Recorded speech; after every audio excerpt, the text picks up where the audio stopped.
Saudara-saudara sekalian, dari dulu sekali saya percaya bahwa yang disebut pahlawan itu adalah manusia-manusia biasa yang berusaha melakukan pekerjaan-pekerjaan luar biasa.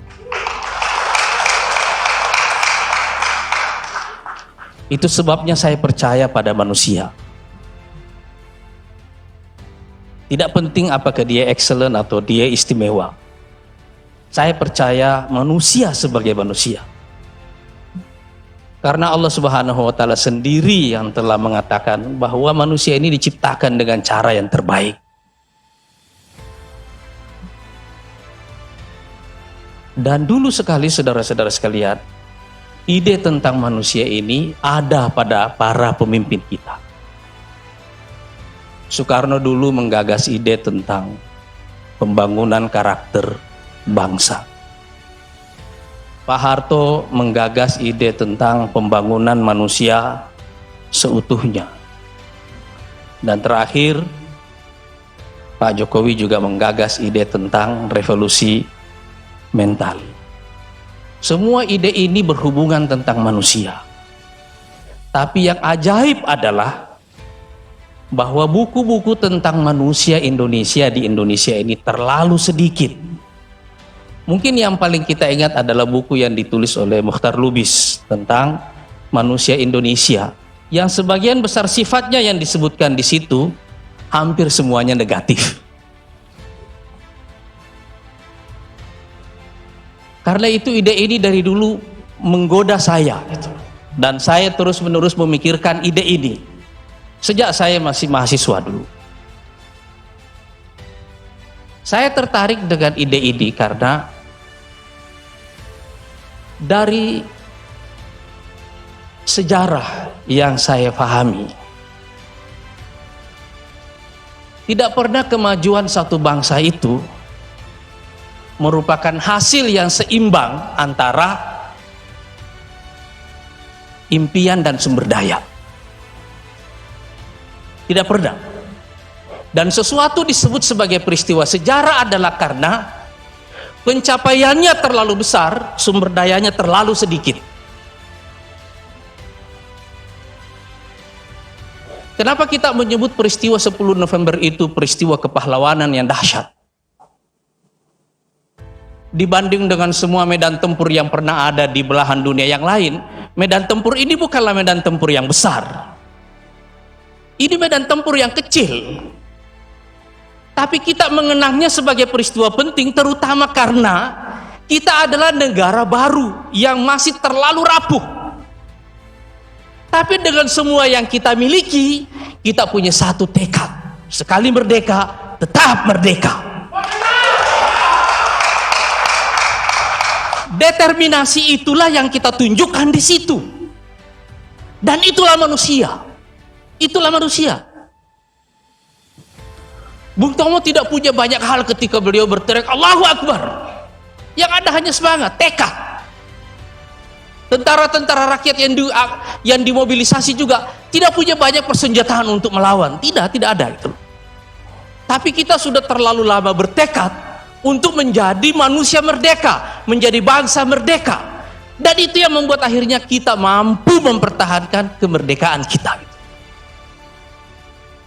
Sekarang ketika kita mengenang Hari Pahlawan ini, saya ingin menggarisbawahi makna ini, bahwa seseorang disebut pahlawan itu karena dia melakukan peristiwa-peristiwa besar, yang peristiwa itu melampaui semua sumber dayanya. Itulah makna kepahlawanan.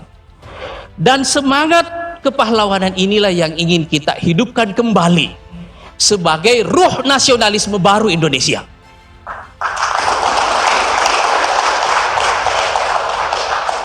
Itu sebabnya kita bikin mimpi menjadikan Indonesia sebagai 5 besar dunia. Saya tahu ada jarak antara hari ini dengan mimpi itu, tapi jarak itu yang kita kejar. Dan saya percaya bahwa manusia Indonesia bisa mencapainya. Karena itu juga partai ini diberi nama Gelombang Rakyat. Pak Dahlan, saya mau jelaskan sedikit ini kata rakyat. Karena kita terbiasa dengan peta lama. Biasanya partai kalau dari kanan pakai kata umat. Kalau di tengah dia pakai kata bangsa. Kalau di kiri pakai rakyat. Padahal ini satu makna semua.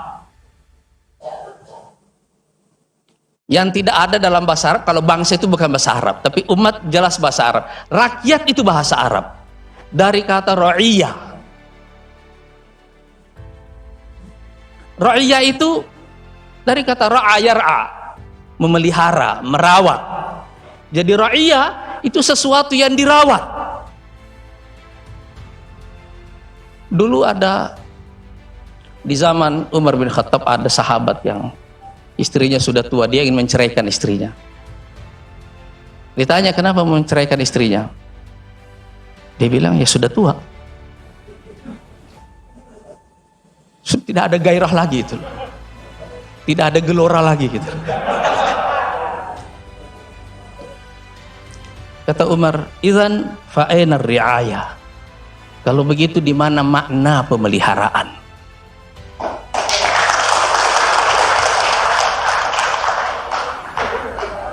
Apa iya hubungan kita cuma segitu? Masa cuma segitu doang gitu? Karena itu dalam kata riayah ini, sesuatu yang dipelihara itu hanya mungkin dipelihara kalau kita punya dua hal. Satu namanya pertanggungjawaban, satu lagi namanya cinta.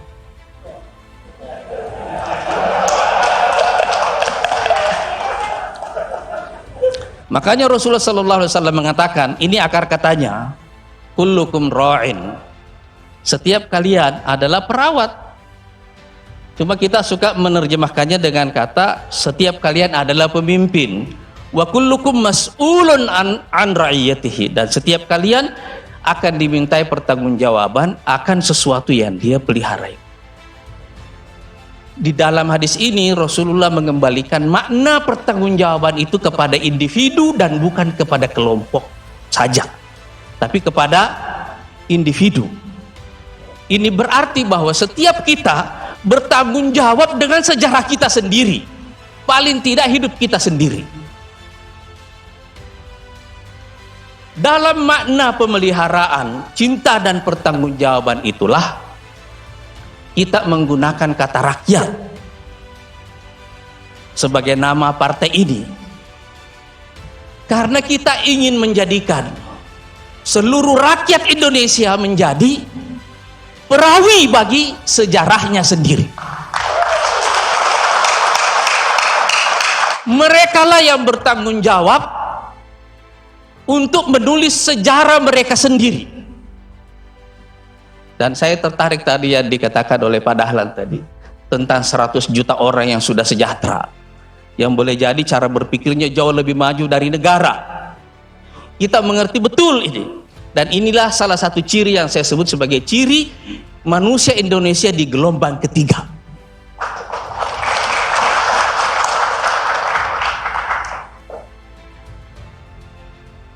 Nah, saudara-saudara sekalian,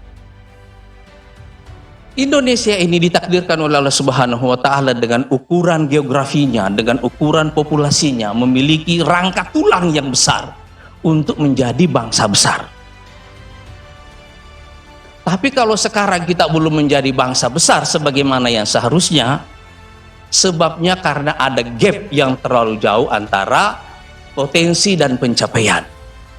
Itulah yang selalu saya ungkapkan dalam metafor, langit kita terlalu tinggi, tapi kita terbang terlalu rendah. Kita ingin mengejar gap ini, dan cara yang terbaik mengejar gap ini adalah kita fokus pada manusia. Dari manusia inilah nanti kita masuk ke lingkar kedua yang namanya negara, dan dari negara inilah kita masuk ke lingkar ketiga yang namanya peradaban. Jadi manusia adalah lingkar pertamanya, negara adalah lingkar keduanya, peradaban adalah lingkar ketiganya. Yang kita lihat dari gedung ini, dari hotel ini ya, ini kan warisan tentang ide.